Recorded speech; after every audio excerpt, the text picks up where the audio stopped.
ya, ¿no? Hola, buenos días a todos. Vamos a comenzar la mesa número 4. La última, estamos ya en la línea final de esta jornada y, bueno, vamos a seguir disfrutando de ella, ¿no? Como tenemos poco tiempo y hay que ser breve y conciso, vamos a pasar directamente ya a cada una de las ponencias, ¿vale? Os voy a presentar, la primera de ellas va a ser la enfermera Laura Moreno Hierro, que es enfermera especialista en enfermería geriátrica. Está trabajando actualmente en un geriátrico y ella nos va a hablar de un estudio piloto sobre la escala Petit para población con esquizofrenia, perdón. Buenos días. Yo les voy a presentar un estudio que forma parte del proyecto de mi tesis doctoral que estoy realizando actualmente. Es el estudio piloto sobre la escala Petit para la población con esquizofrenia.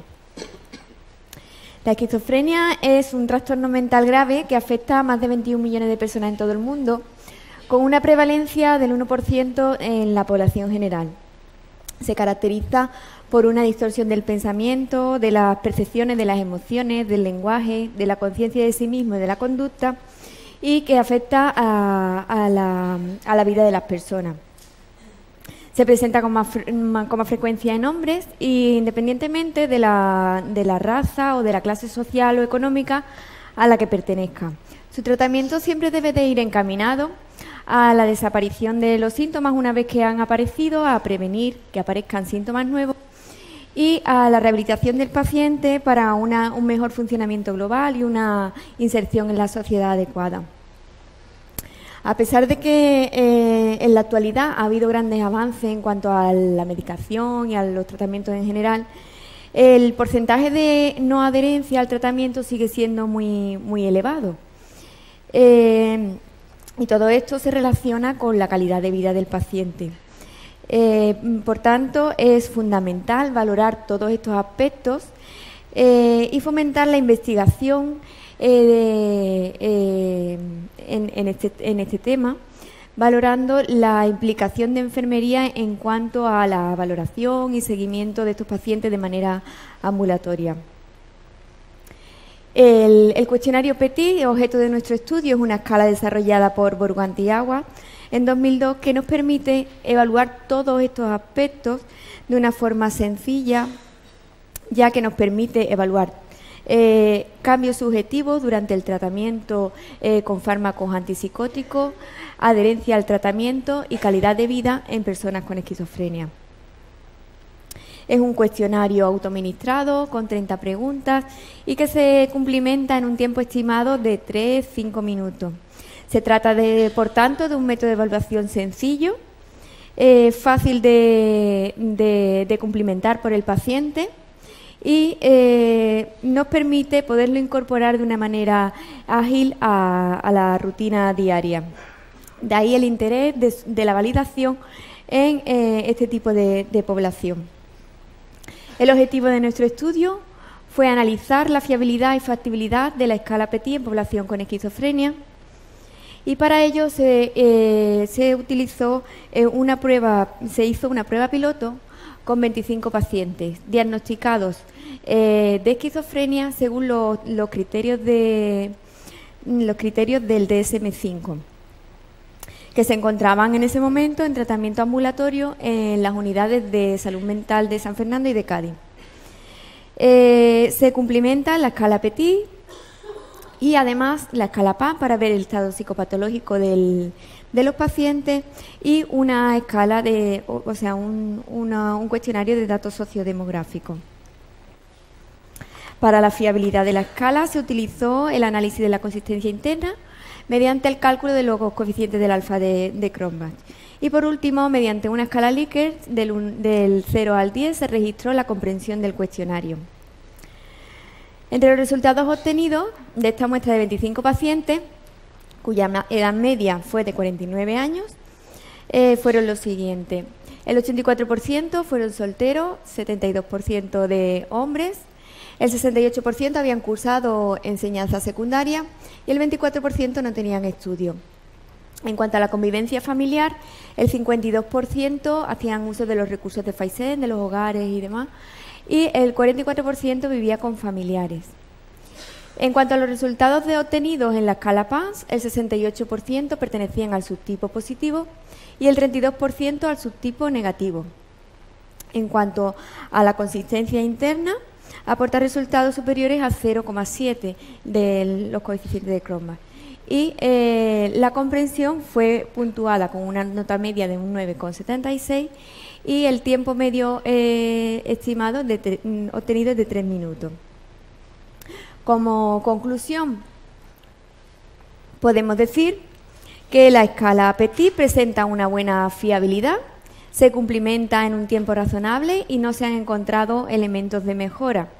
Este instrumento en definitivo será aplicado en una muestra mayor de pacientes con esquizofrenia que participarán en el proyecto de traducción y validación de la escala Petit.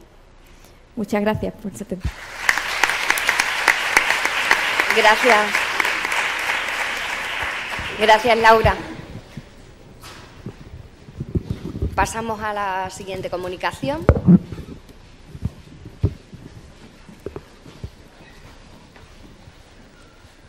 Y la siguiente es la prensa profesional como fuente de información historiográfica en la historia de la enfermería.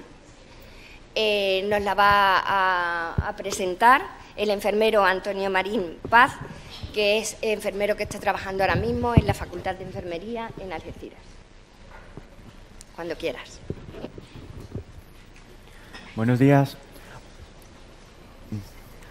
Partiendo de la iniciativa del Colegio Oficial de Enfermería, ha sido interesante considerar este artículo para poder iniciarse a la propia investigación de una parcela de la historia de la enfermería.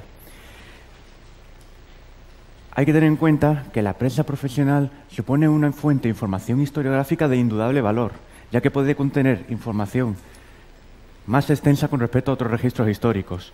De hecho, en función de la prensa a quién se dirija, la podemos dividir en prensa general y prensa profesional. La prensa general hay que tener en cuenta que es muy interesante porque permite el estudio de la sociedad en la época que estamos tratando.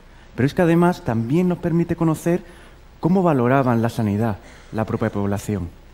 En cambio, los profesionales o la prensa profesional, dirigida tanto a enfermeros, como ministrantes, como practicantes, como matronas, como ayudantes técnicos sanitarios, editado por y para ellos, se encargaban de temas específicos de la profesión y también del entorno en el que se desenvolvían, constituyendo también una fuente de información relevante para conocer la identidad y la memoria profesional de los últimos siglos. Así pues, el objetivo que nos hemos propuesto es plantear una guía metodológica y un modelo para el estudio de la prensa profesional enfermera, así como sus diversas aplicaciones para la mejora del conocimiento de la historia de enfermería desde mediados del siglo XIX.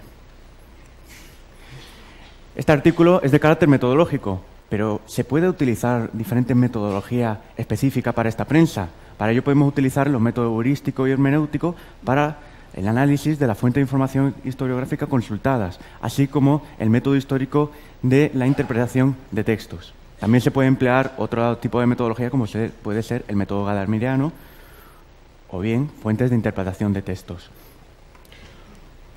Por otra parte, cuando una persona intenta adentrarse al estudio de la prensa profesional, es importante que deje constancia de los números que ha consultado, ya que así permite replicar el estudio que estamos realizando. En la diapositiva podemos ver un ejemplo muy claro de cómo se podría estructurar fácilmente, de tal manera que el lector pueda identificar de una manera muy sencilla los números que se consultaron, la fecha en la que se publicaron los números e incluso las épocas que pudieron atravesar la propia revista.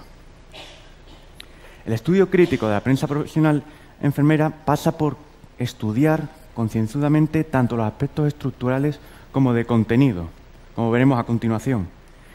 En cuanto a los aspectos estructurales, es destacable que sigamos las recomendaciones de Jacques Kaiser con respecto a su registro de identificación, ya que permite aportar numerosos datos que normalmente suelen pasar desapercibidos. Por ejemplo, el equipo de redacción podía cambiar a lo largo de la época y, por lo tanto, cambiar la ideología de la propia revista. Conocer la tirada y, en consecuencia, el número de ejemplares que se repartían entre los profesionales sanitarios nos podía permitir también conocer el alcance y la trascendencia de una prensa profesional.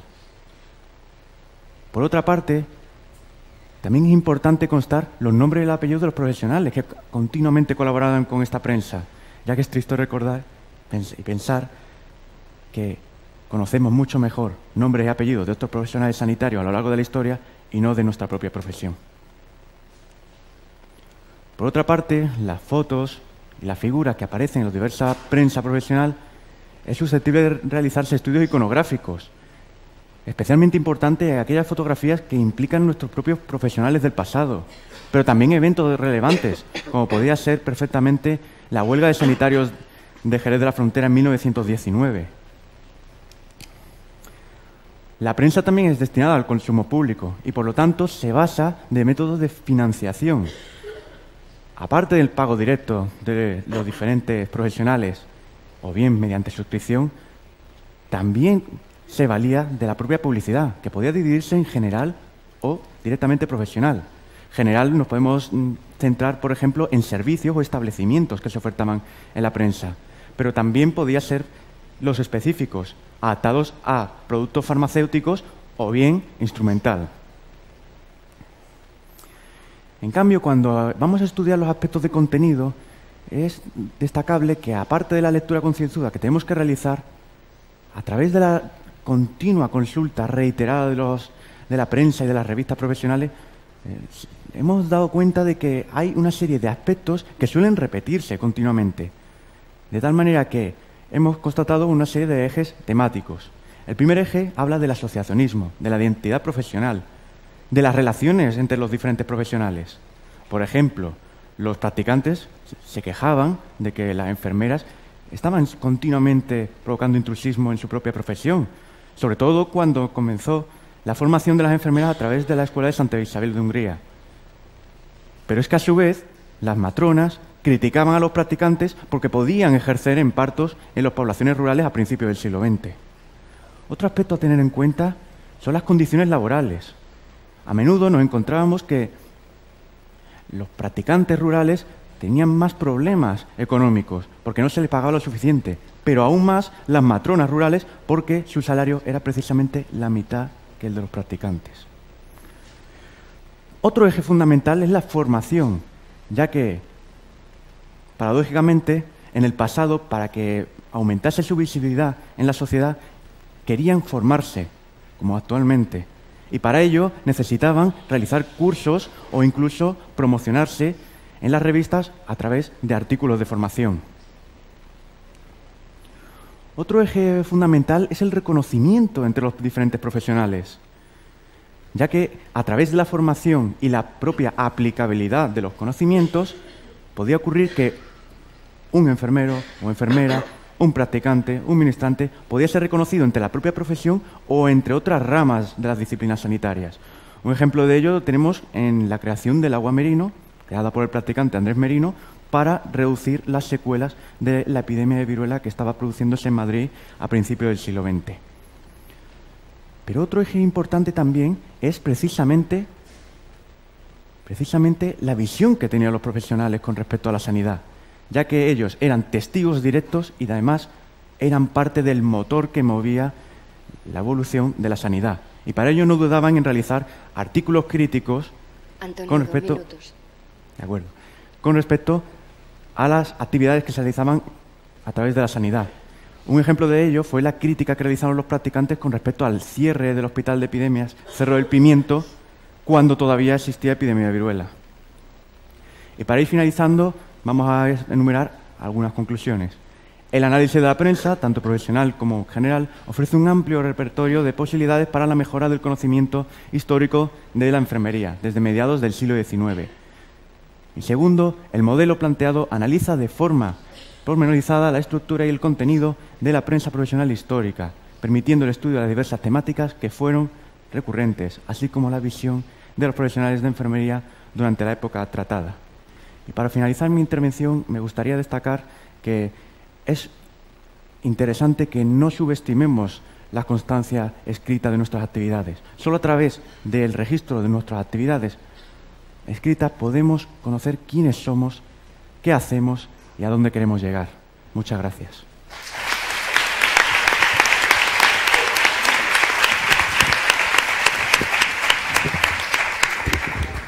Muchas gracias, Antonio. A continuación, el enfermero Eduardo Sánchez Sánchez, al que tuvimos también ayer el placer de escuchar, nos va a presentar su ponencia Ingesta dietética y seguimiento de la dieta mediterránea en pacientes oncológicos. Actualmente trabajando en el Hospital de Punta Europa. Lo cojo yo directamente, ¿no? Vale. Bueno, buenos días a todos. Perdón. Yo antes de empezar, me voy a ir moviendo como ayer, la costumbre ya, ¿vale? Yo antes de empezar voy a dar las gracias sobre todo a Juan Carlos porque nos ha quitado el aire acondicionado. Nos ha venido súper bien a los que estamos aquí, ¿vale? Te lo debo agradecer.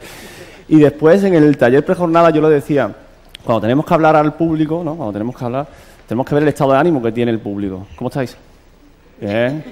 Cansados, ¿eh? Algunos, ¿eh? Ayer no nos pasamos bien. Bueno, me voy a bajar incluso, voy a intentar estar más. Entonces, como, venga, vamos a trabajar. Bueno, los que estuvisteis ayer visteis que lo que me planteé en mi tesis doctoral era qué método de cribado era el que mejor podía predecir la desnutrición. Pero una vez que lo tengo ya predicha, o sea, perdón, que la he predecido, ¿cómo actúo? Tengo que saber también la ingesta dietética de este paciente, ¿no? De los pacientes que tengo. Entonces me planteé un subestudio. ¿Cuál era la ingesta dietética de estos pacientes y la adherencia a la dieta mediterránea? Solo una pequeña introducción. Todos los estudios que hay sobre dieta y cáncer son sobre dieta como prevención de cáncer. Pero a veces los pacientes oncológicos dicen, bueno, yo tengo un cáncer, como lo que quiero, ¿vale? Pero puedes prevenir otro cáncer y otras enfermedades.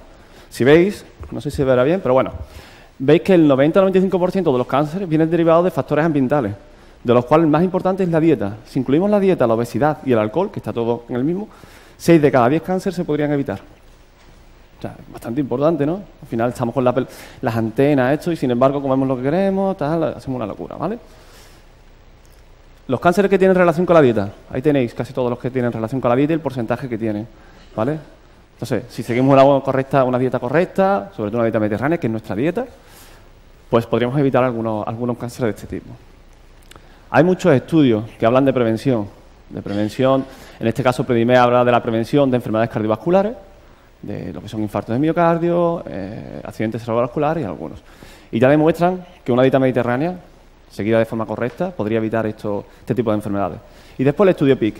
El estudio PIC es un estudio prospectivo que se hace a nivel internacional, donde estamos representados por Granada, que es muy potente en este estudio. El estudio PIC dice que con una correcta dieta mediterránea podríamos evitar el 24% de la mortalidad que produce el cáncer. Entonces, a los pacientes, siempre yo lo digo, siempre le comentamos, lo que os decía, que tenga un cáncer no quiere decir que no vayas a tener otro. Muy duro decir esto a los pacientes, pero también hay que comentárselo. En la escuela de pacientes de cáncer de mama que hacemos en el Hospital Punta Europa, damos muchos talleres de nutrición y las que vienen son pacientes que han padecido o padecen un cáncer de mama, o sea que tienen esa motivación. El objetivo me lo he saltado, no sé por qué, no está en la diapositiva, pero bueno, el objetivo está claro, quiero saber la ingesta dietética y la adherencia a la dieta mediterránea. Diseño del estudio. Pues igual que ayer, selección de sujetos, un muestreo consecutivo, los pacientes tenían que cumplir los criterios de inclusión y de exclusión y después hacía un estudio prospectivo donde se recogían dos variables. Registro dietético de 3 días, ¿vale? Durante 3 días le registrábamos lo que comía, pero no solo lo que comía, sino la preparación que tenía esa comida, porque también influye si está cocido, está frito, ¿vale? Todo eso. Y después el test de adherencia mediterránea. Se me ha olvidado decir, el registro dietético de 3 días pedíamos que uno fuese un domingo o un festivo, porque es donde más nos saltamos la dieta. Y dijimos, para que sea más representativo, lo vamos a hacer de 2 días laborables o 2 días diarios y uno que sea festivo. Bueno, y después lo hicimos con el software de alimentación 2.0, alimentación y salud, y bueno, ya el SPPS y el R-Commander, que es uno que se usa poco, que la Universidad de Granada lo tiene, es muy potente a la hora de usarlo y la verdad que a mí me parece genial. Y es muy fácil de usar, ¿eh? El test que usamos para la adherencia mediterránea, para medir la adherencia, es el Predimed. Hay 2 test, el KitMed y el Predimed. El KitMed para niños, el Predimed ya es para adultos, por así decirlo, ¿vale? Consta de 14 preguntas, de las cuales te van dando una puntuación de +1 o -1 y obtienes un resultado. Si es mayor a 9, buena adherencia, perdón, y si es menor de 9, baja adherencia. Estos son los resultados que más o menos pude presentar ayer. Viste cómo el sobrepeso y la obesidad están muy presentes en nuestra muestra de estudio, ¿vale? Hay pacientes, si veis, casi el 70% presentan algún grado de sobrepeso o de obesidad. Y hablábamos que el sobrepeso y la obesidad influyen a la hora de padecer cáncer u otras enfermedades en un 15 o un 20%, o sea que es brutal. Estos son los resultados. La tabla es muy bonita porque hay muchos datos, pero ¿qué nos dice esta tabla? Realmente esta tabla no nos dice nada. Lo que nos dice es representar las medias y las desviaciones de los parámetros que hemos recogido. La que nos lo dice es esta. Que es decir, dentro de los parámetros que hemos recogido, vamos a valorarlo con la ingesta recomendada para sexo y edad, para cada uno, ¿vale? Vemos cómo, que no voy a poder señalarlo, como habitualmente tenemos una dieta hipocalórica, rica en hidratos de carbono, en grasas, sobre todo en ácidos grasos monoinsaturados. ¿Todo por qué puede ser debido a los ácidos grasos monoinsaturados? Por el aceite de oliva. El aceite de oliva tiene muchos ácidos grasos monoinsaturados, el mayor consumo de aceite de oliva pues hace que aumente el ácido graso monoinsaturado. Sin embargo, de hidrato de carbono era muy bajo. O sea, aumentamos las proteínas y aumentamos la grasa a costa del hidrato de carbono. Colesterol y fibra también lo medimos de forma individual y por sexo, y vimos que el colesterol había un consumo excesivo, bueno, más del 50%, tanto en hombres como en mujeres, pero sin embargo de fibra había un consumo muy bajo. O sea, casi nadie cubría lo que son las recomendaciones de fibra. Recordemos que la fibra también influye a la hora de padecer otras enfermedades, ¿vale? Estas son las respuestas que nos dieron, ¿vale? El porcentaje de respuestas que nos dieron con la N sobre los diferentes parámetros. Y veis, como os decía, que el 100% toma aceite de oliva para cocinar y más de 2 cucharadas de aceite de oliva al día, ¿vale? Después hay otros datos, como por ejemplo la carne magra, que usan mucha carne magra. Y donde más flaqueaba era en el consumo de vino. Claro, los pobres vienen y decimos, no bebo alcohol. Entonces, es verdad que ahí el Predimed cogea un poco, ¿no?, por el estudio de vino en la hora de los pacientes oncológicos. Pero el uso de frutos secos, se consumía un poco fruto seco, casi ninguno, ¿vale? Consumimos muy poco y si son tostados. La adherencia, la veis aquí, la adherencia baja es la que más prevalecía. 6 de cada 10 pacientes tenía una prevalencia baja. O sea, la dieta mediterránea, que es la que más luchamos, al final tiene una adherencia muy baja. Es una cosa que a mí me llama mucho la atención. Hicimos el test cuadrado para ver si había relación entre los pacientes que son obesos o que tienen sobrepeso con respecto a la adherencia a la dieta mediterránea y vimos como no existe ninguna relación. Puedes tener sobrepeso obeso o puedes ser normopeso y tener una mala adherencia a la dieta mediterránea. O sea que al fin y al cabo ya no solo eso, porque la puedes tener sobrepeso y empezar a tener una buena adherencia, pero el sobrepeso ya lo tienes.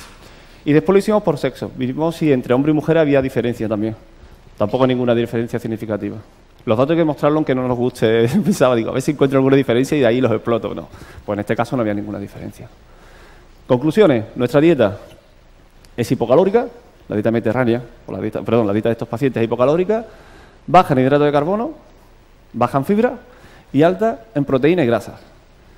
Lo que os decía, el consumo de monoinsaturado es muy alto gracias al aceite de oliva, gracias a que usamos mucho el aceite de oliva.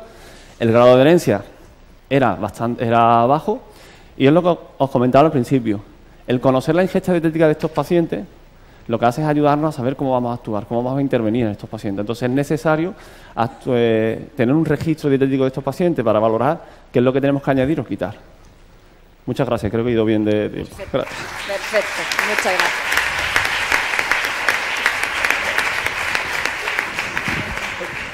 Gracias, Eduardo.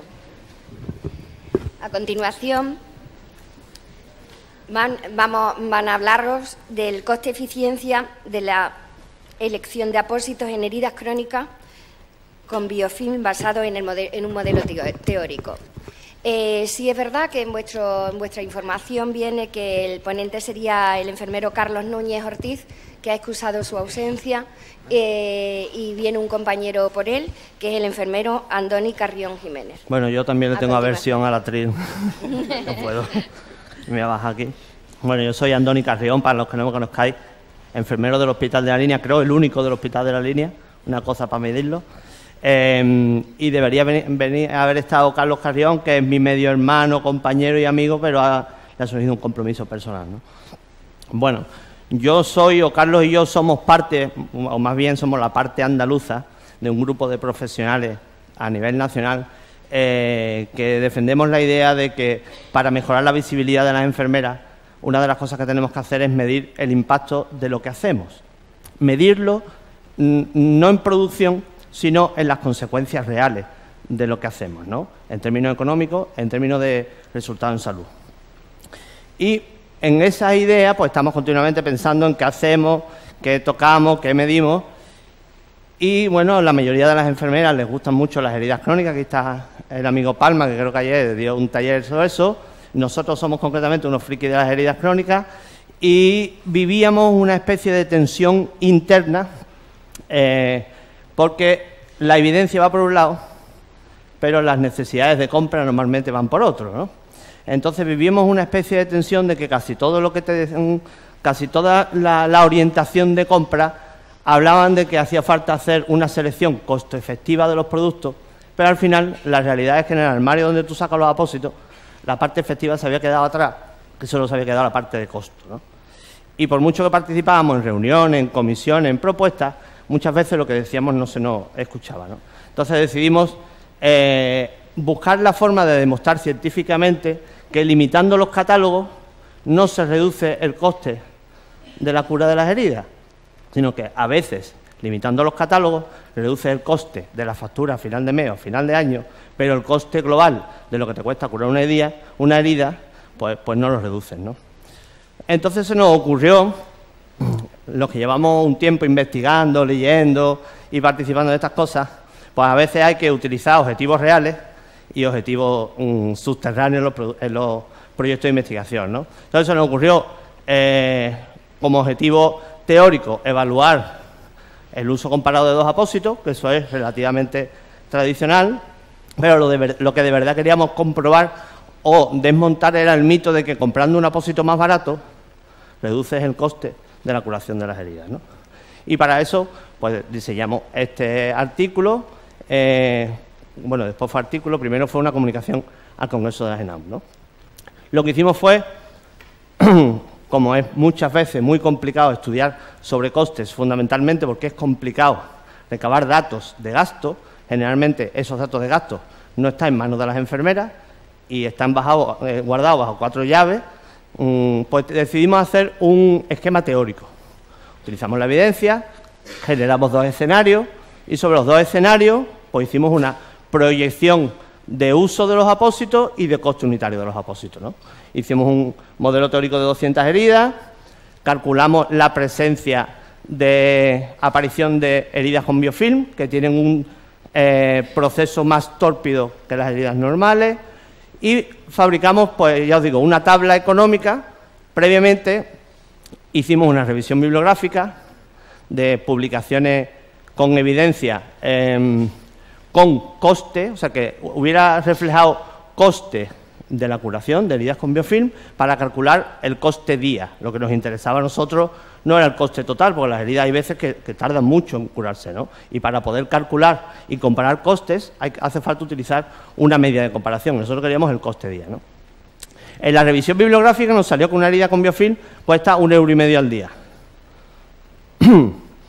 Los datos, ya os digo, que son de 14 casos clínicos de la revisión y aparte del coste, lo que vimos es que hay una enorme variabilidad de la práctica clínica. Nosotros en nuestro modelo teórico no había variabilidad, eran solo 2 opciones.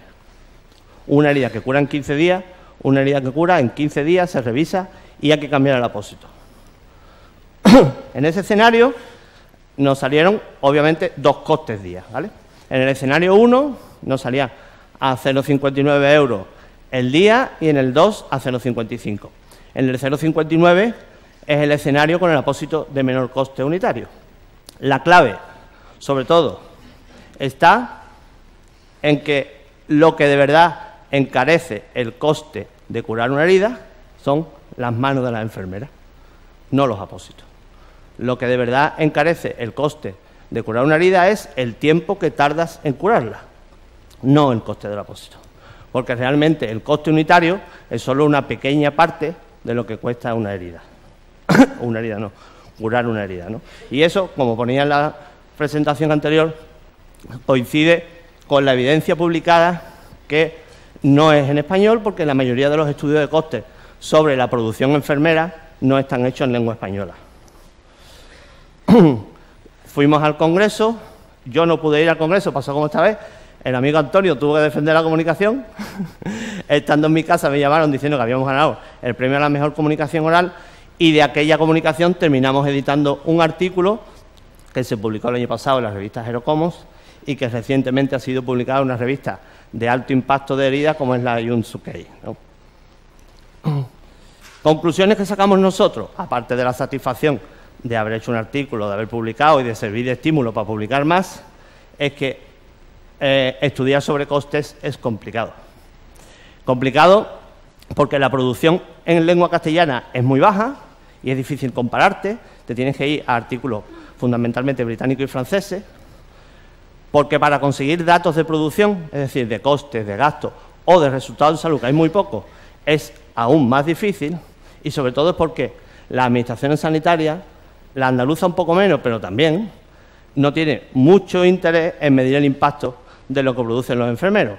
Posiblemente porque harían falta contratar más enfermeros en consecuencia, porque si somos costo efectivos los enfermeros, pues lo lógico sería impulsar la contratación y la presencia de enfermeros en zonas donde hoy no hay. Y yo creo que me he ajustado bien al tiempo, ¿no? Gracias.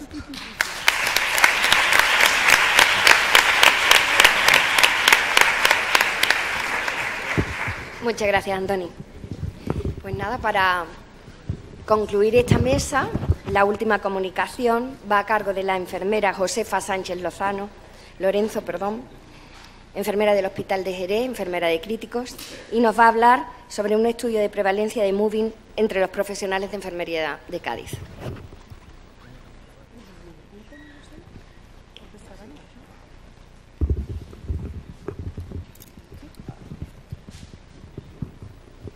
¿Sí? Vale, ¿cuál de ellos es? Vale. A ver si se me ve bien. ¿Sí? ¿Me escucháis? Sí. Bueno, buenas tardes ya casi. Lo primero, agradecer, por supuesto, al Colegio de Enfermería, a todo el comité. Yo otra parte más al Colegio de Enfermería, porque sin su apoyo esta tesis no podía haber finalizado y ahora veréis por qué. Y bueno, voy a intentar ajustarme los tiempos. Los poquitos que haya en la sobrado me los sumo, porque es muy difícil, porque la tesis ha sido muy amplia, y la verdad es que ha habido muchos datos, ya veréis ahora el por qué. Pues yo soy Josefa Sánchez, como veis por ahí, fue dirigida por Mercedes Díaz Rodríguez, ¿vale? Y mi estudio es el estudio de prevalencia de móvil entre los profesionales de enfermería de Cádiz. Esta tesis está estudiada a enfermeros, no es una práctica clínica y la verdad que tiene su miga. Voy a intentar hacer unos apuntes de todos los puntos esos que veáis para poder ajustarme en el tiempo, porque es que es muy difícil. Lo primero, voy a hablar de móvil, ¿no? ¿Qué es el móvil, no? Pues es el deliberado y continuado maltrato moral y verbal que recibe un trabajador, hasta entonces válido, adecuado e incluso excelente en su desempeño por parte de uno o varios compañeros de trabajo, incluido frecuentemente el propio jefe, que busca con ello desestabilizarlo emocionalmente, con vista a deteriorar y hacer disminuir su capacidad laboral o empleabilidad y poder eliminarlo así más fácilmente del lugar y el trabajo que ocupa en la organización. Difícil, ¿verdad? ¿Qué objetivo tienen? Porque si no sufrimos móvil, ¿qué objetivos tienen? Pues intimidar, humillar, reducir, aplanar, amedrentar y consumir al trabajador. ¿Qué consecuencia tiene?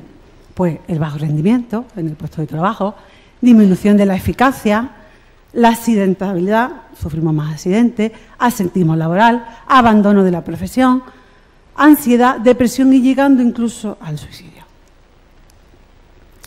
¿Por qué el incremento de móvil en enfermería? Pues debido principalmente a estos casos que he puesto, complejidad de la dinámica hospitalaria, cada vez los puestos de trabajo son más complicados, tenemos muchos quehaceres, por decirlo así, permitidme la palabra, la mala organización de los puestos de trabajo, permisibilidad de las instituciones frente a conductas hostiles y la ambigüedad jerárquica de rol que tenemos los enfermeros. Otras características que hemos encontrado en la bibliografía es la elevada prevalencia de violencia horizontal, es decir, enfermero a enfermero. Tiene un carácter racional, los objetivos son claros para el acosador y, sobre todo, también en la bibliografía hemos visto que el sexo masculino, nuestros compañeros enfermeros, sufren el mayor número de acosos y es el más intenso. ¿Qué pasa con nuestra prevalencia? Porque tenemos una gran variabilidad de datos dependiendo del tiempo. No es lo mismo estudiar hace un año, hace un mes, a tener un periodo temporal concreto. Valores que van desde un 72% hasta un 21,3%. ¿Veis? Es muy amplio, ya sea el mes anterior o a diario durante 6 meses. Objetivos que me planteé, pues yo conté con que pensábamos que había una existencia de una alta probabilidad de mobbing entre el profesional de enfermería de la provincia de Cádiz y quería estimar la prevalencia de mobbing entre dicho personal. Objetivos específicos que nos buscamos, pues fue describir primero el nivel de perfección de mobbing que tenía el personal, que es lo que ellos pensaban que era mobbing, establecer luego las relaciones de las determinadas variables socioprofesionales que pensamos para este estudio y diseñar propuestas para la unidad de formación de enfermería en los hospitales y en los centros de salud. La metodología, creo que voy bien de tiempo. Lo primero, como en todo estudio, hicimos una revisión sistemática, usamos muchas bases de datos, estrategia de búsqueda, estuvimos buscando desde 2000 hasta el 2016 toda la parte, a ver qué se había escrito, ¿no? A ver si realmente era interesante este estudio en los enfermeros. La recogida de datos, pues como todos sabéis, sistemática, con nuestros criterios de inclusión, los criterios de inclusión, todos fueron profesionales de enfermería, todos que estaban colegiados, vimos todos los estudios cualitativos que veríamos, todos los escenarios y los resultados, buscando mobbing, prevalencia y factores de riesgo y muchas más. ¿Qué tipo de estudio hice? Pues fue un estudio descriptivo transversal de prevalencia y de asociación cruzada en la población de profesionales de enfermería que estaban en el colegio de enfermería. Estudiamos a 150 profesionales, que imagino que algunos de vosotros contestaríais a nuestra encuesta. Fue muestreo no probabilístico, ¿vale? Y usamos el cuestionario BLIP 60, cuestionario de Hein-Lima, modificado por Rodríguez de Rivera, que lo unimos a las variables socioprofesionales e intentamos investigar la frecuencia y la intensidad percibida por todos los enfermeros y analizamos todas las respuestas particulares de cada individuo. La recogida de datos, como bien dicho, por eso mi gran emoción. La recogida de datos fueron desde marzo de mayo de 2017 y se pudo hacer a través del Colegio de Enfermería de Cádiz, a través del enlace, a través de un enlace WhatsApp, que lo íbamos pasando enfermeros a enfermeros, y también las teníamos en papel, ya en el Colegio de Enfermería o incluso directamente a mí, porque las unidades no podía yo dejar un cuestionario para poder estudiar, tal cuanto estábamos acosados. Bueno, y los indicadores que estudié fueron a través de 3 indicadores, porque tenéis que tener en cuenta que el cuestionario tenía 60 preguntas, más las socioprofesionales que nosotros añadimos, la verdad que era muy amplio, y entonces intentar hacer una relación, ¿no?, cruzada con tantas preguntas, pues entonces tuvimos que delimitar un poquito. Y entonces usamos la bibliografía, vimos que estos indicadores eran realmente los necesarios para poder darle un valor a este estudio. Luego, aparte de los indicadores, teníamos una subescala, que dependiendo de las preguntas que la gente contestaba de forma positiva, pues podíamos ver que subescala era más elevada o menos. Por ejemplo, si sufríamos bloqueo de prestigio laboral, intimidaciones, bloqueo de la comunicación, entorpecimiento del proceso, eran 6 escalas que también hacíamos una relación cruzada dependiendo del tamaño de la muestra. Los resultados. Bueno, nuestro perfil de la muestra, esto es ya más interesante. Pues como he dicho, éramos 150 enfermeros, de lo que 124 eran mujeres, la edad media de 26 a 35 años, muy jóvenes, un aumento, fijaros, 60,7% eran contratos eventuales, la antigüedad no era superior a 3 años, teníamos una discapacidad del 3,3%, la gran mayoría estaba casado, y los servicios más representados eran paritorio, urgencia y la UCI. ¿Veis? Los servicios especiales estaban ahí pendientes. Vamos a hablar de los resultados. Pues vimos que el 88% de los compañeros respondían que sí, de forma positiva, habían sufrido algún tipo de estrategia de acoso. Teníamos un 11 de término medio de 11 estrategias de acoso habían compartido. Veía, había 1.651. O sea, 1.651 prácticas de acoso, bastante complicado.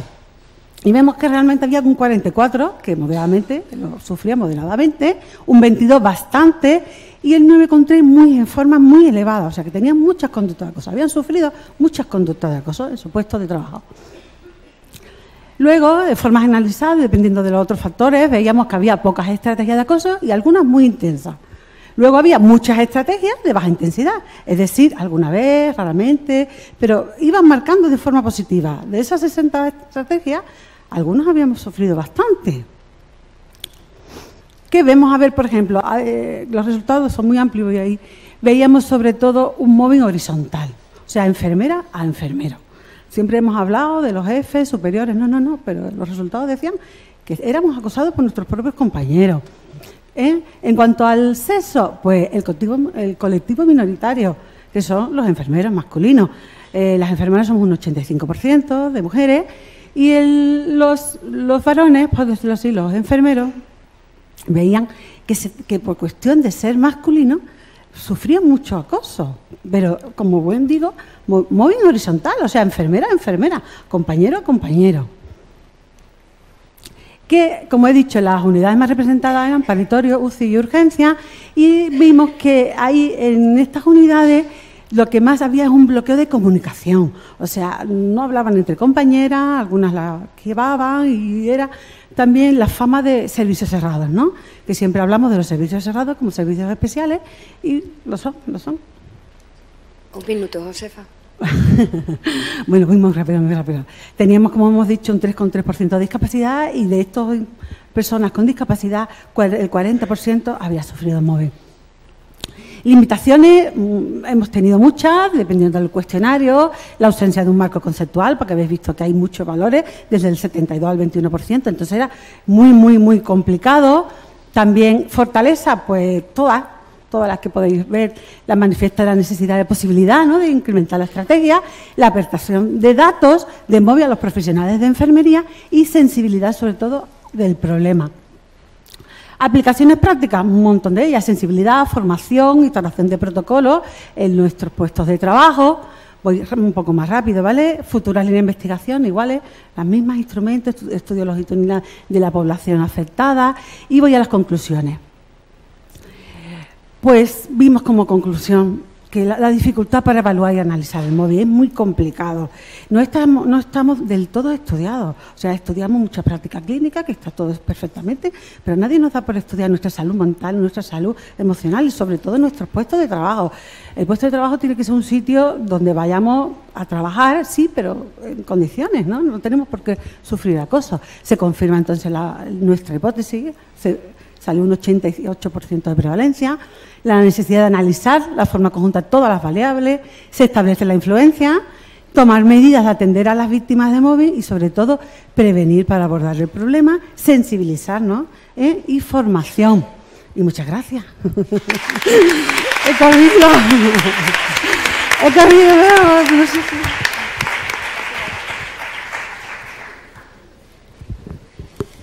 Pues hemos concluido. Darle la enhorabuena a todos y cada uno de los ponentes de la mesa. Muchas gracias a todos, a vosotros por estar ahí. Y ahora vamos a abrir un turno de preguntas, si os parece. Pues tenemos todavía unos minutitos, ¿verdad, señora presidenta? Pues si queréis preguntar algo, adelante.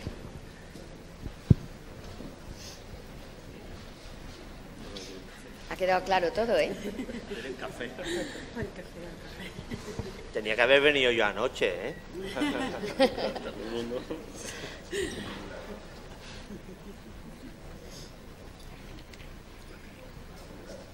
Bien, pues concluimos. Si os parece, concluimos y vamos al café. Vale, muchas gracias. ¿A qué hora? ¿A las 11:30? 12:30 aquí, por favor. 12:30 aquí, por favor.